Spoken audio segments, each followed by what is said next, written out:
Assalamualaikum warahmatullahi wabarakatuh. Selamat siang Ibu Isna. Ya, waalaikumsalam warahmatullahi wabarakatuh.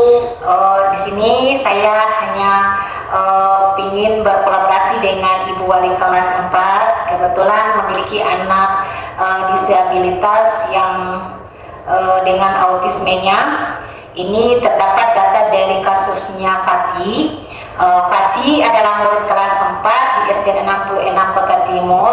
Berdasarkan hasil identitas dan pemeriksaan oleh tenaga ahli, Fatih teridentifikasi sebagai anak dengan autisme. Sehari-hari, Fatih sering melakukan kegiatan yang menonton dan konsisten. Tak jarang ketika sesuatu berjalan berbeda dengan hari sebelumnya, Fatih menolak dan tantrum. Fatih memiliki kemampuan komunikasi yang terbatas. Ia belum bisa mengungkapkan keinginan dengan bahasa verbal. Kotak matanya pun masih terbatas. Namun dia bisa memahami perintah yang disampaikan guru. Fatih juga masih memiliki kesulitan untuk menjalin interaksi dengan teman di kelasnya. Dia lebih suka untuk melihat buku komik yang ia sukai.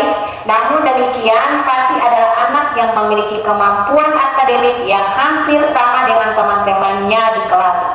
Kemampuan Fatih yaitu dalam akademik matematika yang cukup baik. Sebagai guru kelas, Ibu Isna memberikan layanan program kebutuhan khusus yang sesuai dengan Fatih. Penjelasan tentang program khusus, identifikasi program untuk Fatih. Apa itu program khusus? Program khusus adalah layanan pendidikan tambahan yang dirancang khusus untuk murid penyandang disabilitas guna mengatasi hambatan yang dialaminya akibat kondisi disabilitasnya, sehingga ia dapat mengikuti pembelajaran secara optimal bersama teman-temannya di kelas reguler. Berbeda dengan program akademik biasa, program ini berfokus pada keterampilan dasar yang menjadi prasyarat agar murid dapat berpartisipasi dalam belajar secara mandiri, seperti berkomunikasi, interaksi sosial, perilaku adaptif, dan kemandirian, yaitu bina diri, orientasi dan mobilitas atau pengembangan persepsi bunyi dan irama sesuai dengan jenis disabilitas yang dimiliki murid. Dalam kerangka kurikulum merdeka pada satuan pendidikan inklusif, program kebutuhan khusus dirancang berdasarkan hasil asesmen bersifat individual, mengacu pada program pembelajaran individual atau PPI bila diperlukan, dan dilaksanakan secara kolaboratif antara guru kelas, guru pendamping khusus, GPK, serta tenaga ahli dan orang tua. Jadi di sini ada jenis-jenis programnya. Yang pertama, program pengembangan komunikasi, itu untuk murid dengan hambatan dalam menyampaikan dan memahami bahasa verbal maupun non-verbal. Yang kedua, program pengembangan interaksi sosial untuk murid yang mengalami kesulitan membangun dan memelihara hubungan sosial dengan orang lain. Yang ketiga, program pengembangan perilaku untuk murid dengan pola perilaku yang menghambat proses belajar, termasuk perilaku berulang dan resistensi terhadap perubahan. Yang keempat, program bina diri untuk murid yang memerlukan penguatan kemandirian dan aktivitas sehari-hari, seperti makan, berpakaian, toilet, cara membuang air besar, WKT, dan sebagainya. Untuk program orientasi dan mobilitas khusus murid dengan hambatan penglihatan untuk kemampuan bergerak dan mengenali lingkungan secara mandiri. Yang berikut program bina komunikasi persepsi bunyi dan irama atau BKPBI khusus murid dengan hambatan pendengaran. Yang ketujuh, program akademik fungsional, penyusunan materi akademik agar relevan dengan kebutuhan fungsional murid sehari-hari. Nah, ini ada dari kasus yang tadi tentang Fatih. Saya akan bacakan identifikasi yang sudah saya lakukan untuk Ananda Fatih berdasarkan identifikasi program kebutuhan khusus untuk Raffi yang mengalami kendala dalam kebutuhannya autisme. Di sini Fatih dan kesesuaian dengan jenis program kebutuhannya yaitu teridentifikasi sebagai anak dengan autisme berdasarkan hasil identifikasi dan pemeriksaan tenaga ahli. Perilakunya yaitu aktivitas cenderung menonton dan konsisten menolak dan tantrum ketika rutinitas berubah dari hari sebelumnya. Komunikasi yaitu kemampuan komunikasi verbal terbatas, belum dapat mengungkapkan keinginan secara verbal, kontak mata terbatas namun mampu memahami instruksi guru.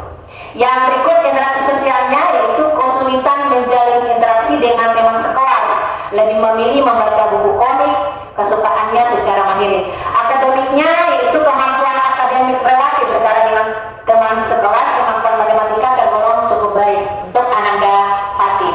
Hasil pemetaannya yaitu program pengembangan komunikasi sesuai relevan dan menjadi prioritas utama, tapi belum mampu berkomunikasi verbal secara fungsional dan kontak matanya terbatas. Yang berikut program pengembangan interaksi sosial yaitu Fatih cenderung menarik diri dan belum mampu berinisiatif atau berinteraksi dengan teman sebaya. Program pengembangan perilakunya yaitu dia sering menangani proses tantrum terhadap perubahan rutinitas melalui penguatan fleksibilitas dan kemampuan regulasi diri terhadap perubahan. Yang program bina diri untuk Fatih belum menjadi prioritas berdasarkan data kasus karena tidak disebutkan kendala kemandirian yang dimiliki oleh Fatih. Program akademik fungsionalnya tidak menjadi prioritas, kemampuan akademik rapi setara dengan sebaya, bahkan dia mampu dalam pembelajaran matematika yang cukup berupa pengayaan dan pemanfaatan kekuatan ini sebagai jembatan pembelajaran sosial untuk Ananda Fatih. Terima kasih Ibu Isna. Boleh saya bertanya-tanya sedikit tentang kasus anak autis yang ada di kelas 4. Ini Ananda Fatih dengan pembelajaran yang akan Ibu laksanakan di kelas nanti. Oke. Menurut Ibu, bagaimana gambaran umum karakteristik Raffi yang Ibu amati selama berada di kelas atau di sekolah? Ananda Fatih teridentifikasi sebagai anak autisme. Ia cenderung monoton dan konsisten, menolak dan tantrum, dan rutinitas berubah dari hari ke hari. Pada situasi apa biasanya Raffi menunjukkan perilaku tantrum dan apa yang menjadi pemicu yang paling sering muncul? Ya, ketika ada penolakan dan ia sering monoton dan tidak fokus. Bagaimana cara Raffi biasanya menyampaikan kebutuhan atau keinginannya kepada guru maupun teman mengingat keterbatasan komunikasi verbalnya? Ya, dengan cara mengulang-ulang kalimat, dan itu pun masih terbatas karena kontak mata masih terbatas dan interaksi. Sejauh pengamatan Bapak Ibu, dalam kondisi seperti apa Raffi lebih mudah menunjukkan kontak mata atau merespon interaksi? Dalam kondisi di mana ia memiliki sesuatu yang ia sukai ada di depan matanya tanpa menimbulkan sesuatu yang ia tidak sukai. Apakah ada minat atau kekuatan khusus pada Raffi, misalnya komik atau matematika yang menurut Bapak Ibu dapat dimanfaatkan dalam pembelajaran? Ya, ada. Fatih lebih suka melihat-lihat buku komik dan lebih menonjol pada pelajaran matematika yang cukup baik. Menurut Ibu, dari program pengembangan komunikasi interaksi paling mendesak diberikan kepada Fatih ini saat ini seperti apa? Ya, program pengembangan komunikasi yang sangat diperlukan untuk Fatih saat ini mengingat kontak mata dan memahami bahasa verbal terbatas dan lebih ke instruksi guru. Bagaimana pandangan Ibu mengenai capaian pembelajaran yang realistis untuk Fatih pada elemen komunikasi ekspresif dalam 1 semester ke depan? Ya, dalam capaian pembelajaran realistis dalam 1 semester butuh kemampuan dalam berkomunikasi dengan cara terapi bicara, dan Fatih dapat berkomunikasi dengan orang tua untuk mendapatkan pusat layanan autis. Berarti pusat layanannya. Iya.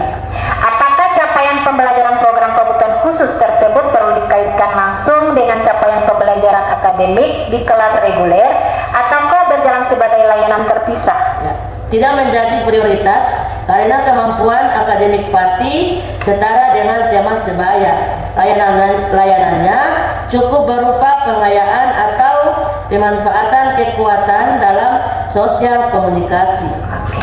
Menurut Ibu, indikator keberhasilan apa yang paling tepat digunakan untuk mengukur perkembangan komunikasi dan interaksi sosial Fatih? Ya, indikator media pembelajaran dan gambar ataupun komik. untuk pengembangan komunikasi dan interaksi sosial Ananda Fati.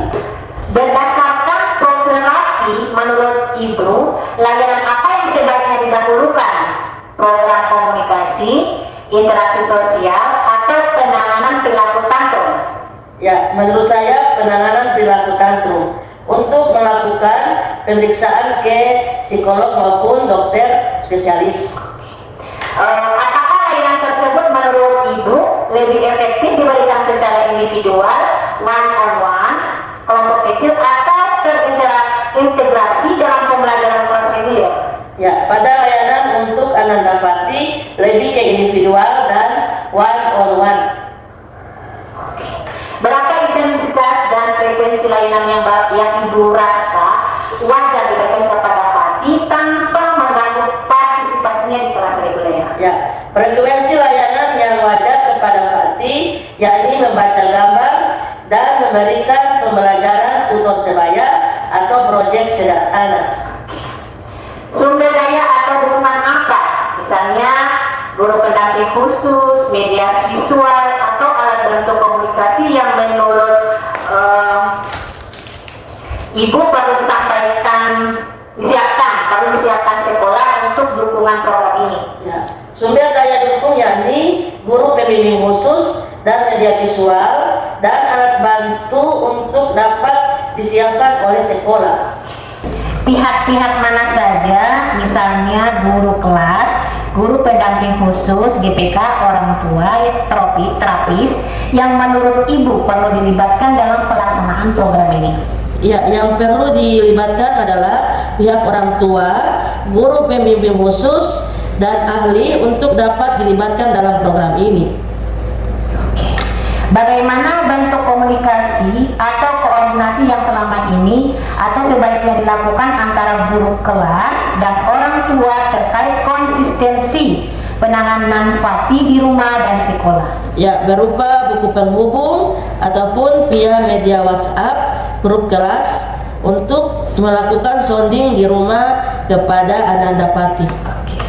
Menurut pengalaman Ibu, apa kendala yang biasanya muncul dalam kolaborasi lintas pihak untuk anak dengan kebutuhan khusus dan bagaimana mengatasinya? Ya, kendala yang biasanya muncul saat kolaborasi, kurangnya informasi orang tua tentang kondisi fisik dan mental anak dalam kesiapan belajar, dan bagaimana mengatasinya yakni memberikan informasi secara transparan. Bagaimana sebaiknya pembagian peran antara guru kelas dan rekan sejawat seperti GPK dalam memantau dan mengevaluasi perkembangan program kebutuhan khusus Fati secara berkala? Ya, yakni peran guru di kelas dapat memberikan layanan pembelajaran sesuai dengan kebutuhan dan profil murid. Rekan sejawat dapat bertukar informasi tentang hal-hal berkaitan dengan perkembangan layanan anak autis, memberikan data perkembangan setiap 3 bulan sekali untuk mengetahui perkembangan belajar Ananda Raffi sebagai data yang dimiliki oleh guru dan guru pembimbing khusus. Terima kasih untuk Ibu Isna sudah berbagi pengalaman tentang anak autis yang ada di kelas 4. Terima kasih. Sama-sama. Lebih dan kurangnya saya mohon maaf. Assalamualaikum warahmatullahi wabarakatuh. Waalaikumsalam warahmatullahi wabarakatuh. Terima kasih.